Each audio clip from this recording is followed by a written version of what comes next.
এটা আল্লামা দেলাওয়ার হোসেন সাঈদীর নামের আগে আপনি শহীদ লিখেছেন, এটা খেলা করার জন্য না। কারণ অনেকেই বলছে আমি মারা গেছে, কে বলেছে মারা গেছে, ওনাকে মেরে ফেলা হয়েছে।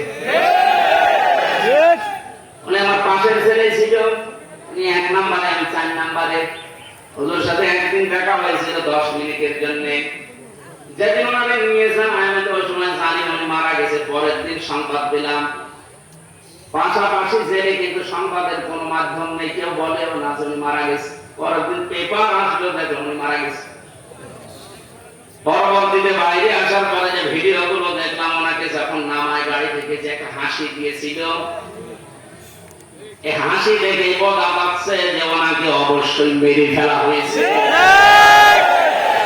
এই সত্যতা প্রকাশ করার জন্য যে ডাক্তার বাইরে দিয়েছিল কোরআনগারে মোস্তফা জামানকে একটু নিয়ে আসেন তো দেখি, এমনি সব বেরিয়ে যাবে। এই জন্য উনি মারা গেছে কথা জীবনও বলবেন, ওনাকে মেরে ফেলা হয়েছে। ওই জেলের যখন দায়িত্ব ছিল জেলার সুপার, তারা এখন সব সত্য কথা বলে ফেলছে, কারণ ভয় এখন আর নেই। জালেম সব বিদায় নিয়েছে, এখন সব সত্য বেরিয়ে যাচ্ছে। ওরা বলছে ওনারা আমাকে যেদিন নিয়ে যাবে সেদিন বলেছিল একটু সই করেন, আপনাকে আমরা মুক্ত করে দেব নির্বাহী আদেশে। এ কথা শোনার পর একটা হাসি দিয়েছিল যে না জানি এতদিন পর আমার পরিবারের লোক, আমার অনুসারী যারা, আমার কলিগ যারা, আমার সাথে যারা ইসলামী আন্দোলন করে, অন্তত তাদের সাথে আমার দেখা হবে, এই জন্য তিনি হাসি দিয়েছিলেন। এই মিথ্যা কথা বলে সই করিয়ে নিয়ে বের করে সেই ইনজেকশন পোষ করে দিয়েছেন। নবীজি জানিয়েছেন কেউ যদি পাহাড় থেকে পড়ে মরে যায় ও শহীদ, কেউ যদি পানিতে ডুবে মরে যায় ও শহীদ, কেউ যদি আগুনে পুড়ে মারা যায় শহীদ।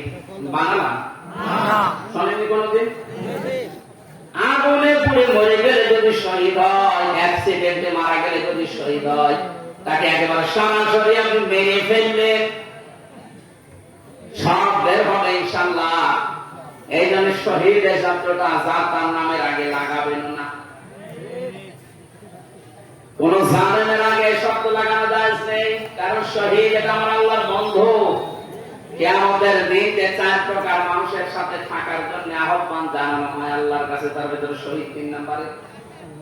হামায়াতিল্লাহ ওয়ার রাসূল ফাউলাইকা মা'আল্লাযীনা আন'আমাল্লাহু আলাইহিম মিনান নাবিয়্যিনা ওয়াস-সিদ্দীকিনা ওয়াশ-শুহাদা'i ওয়াস-সালিহিন।